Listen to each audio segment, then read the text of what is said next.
You ever see one of those incredible AI images and just wonder, how? How do you get from a vague idea in your head to that? Well, it's not magic, but it is an art. Today we're going to pull back the curtain and walk through that exact process, from just a feeling all the way to a super specific set of instructions for a machine. Let's dive in. And it all starts with this. The room realizes it belongs to you. That's it. That's the seed. Notice, it's not describing a dress or a crown. It's describing a feeling, an energy. This right here, this is our North Star for everything that's about to come. Okay, so that feeling gets a name, and that name is quiet royalty. This is the brief, the foundational concept that's going to guide every single choice from here on out. So what does quiet royalty even mean, right? The definition here just nails it. It's ceremonial, for sure, but it's not screaming, I'm annexing a continent. It's that feeling of just innate authority, the kind of power you feel, not just see. That's our creative box, and it's our ultimate goal. So, how do you start to make a feeling visual? First step, color. And this isn't just some random palette. Every choice is deliberate. You've got deep violet for that ceremonial vibe, silver for clarity, soft pearl for a touch of class, and then a whisper of ember gold. I love that. Just a hint of fire. This is the moment where that abstract idea starts to become something we can actually see. All right, let's move on. Next up is the conceptual blueprint. This is basically the first draft of an idea. It's where the team starts brainstorming, taking that feeling and that color palette and actually sketching out physical forms. This is where it gets fun. First things first, the outfit. And you'll see at this stage, the ideas are super raw, almost poetic. They're using really evocative language to just capture the vibe before they get all bogged down in the super technical stuff. And the language they're using here is so important. It's not just a dress. The sleeves are called ether drapes that move like your aura has tassels. Come on, how cool is that? It's not just clothes, it's a whole concept. The design is already telling a story from the get-go. Okay, next up, the tiara. And the goal here is all about subtlety, about intention. The notes literally say, not a tall princess crown, a low-profile halo that sits like a decision. Wow, that one line tells you everything about its purpose, doesn't it? And when you look at the blueprint, you can see how symbolic every little piece is. You've got the core flame stone right in the center, and these little spikes that alternate between river and flame. Every single detail is just packed with meaning, all building on that core idea of quiet royalty. And to round it out, we have the scepter. It's designed to be a symbol of soft authority. It's elegant, it's ceremonial, and like the brief says, more symbol than weapon. It really completes that whole regal trio. Okay, so we've got the raw ideas down, but now it's time to refine them, to give them that high-fashion, professional edge.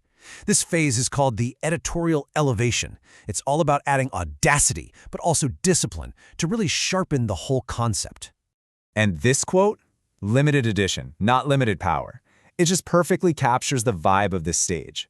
It's about making the whole look feel more exclusive, more powerful, more unique, but without losing any of that subtlety from quiet royalty.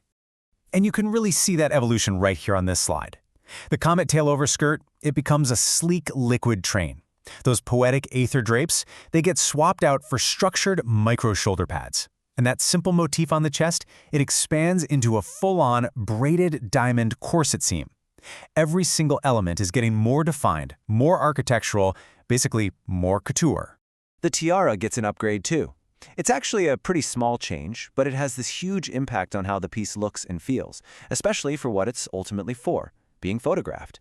So get this, the key is one tiny little addition, a floating inner wire. This creates what the brief calls a shadow halo. And this is a huge takeaway for prompting, by the way.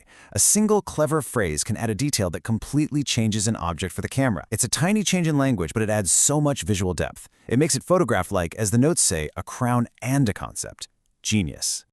And of course, the scepter gets refined too. It becomes the runway edition. It gets a brushed finish, tighter details, all to make sure it looks less like a cheesy prop and more like a legit high-end artifact you'd find in a luxury magazine. Okay, here we go. The final and maybe the most critical stage. All of those creative decisions, the concepts, the colors, the high-fashion refinements, they all have to be translated into super precise, actionable language for the AI. This is literally the blueprint for the final image. But before they even describe a single shot, they create what's called a global style lock. You can think of this like the universal rules for the AI. It sets things like luxury fashion editorial, cinematic soft contrast, ultra-detailed fabrics. It's the DNA that ensures every single image has that same high-quality feel. And check this out, they approach the whole thing like a real-world photo shoot. It's not just one prompt and you're done. No, there's a whole shot list designed to capture every single angle and detail. You've got your main hero shot, a runway shot for movement, a back view for the keyhole detail, a beauty close-up, even product shots of just the tiara and scepter. It's so systematic.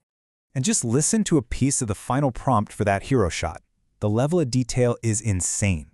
Snatched waist, architectural seams, and it describes the exact path of the braided diamond sigil seam. Every single one of those editorial decisions we just talked about is right here, spelled out with painstaking precision. And that level of detail is there in all the prompts. Look at the language here. Microcrystal dew beading to get that sparkle on the train just right. Luminous controlled skin for the makeup. Razor-sharp textile detail for the fabric. Absolutely nothing is left to chance. Every single word is chosen to guide the AI to the exact image they have in their head. So, what does this all tell us?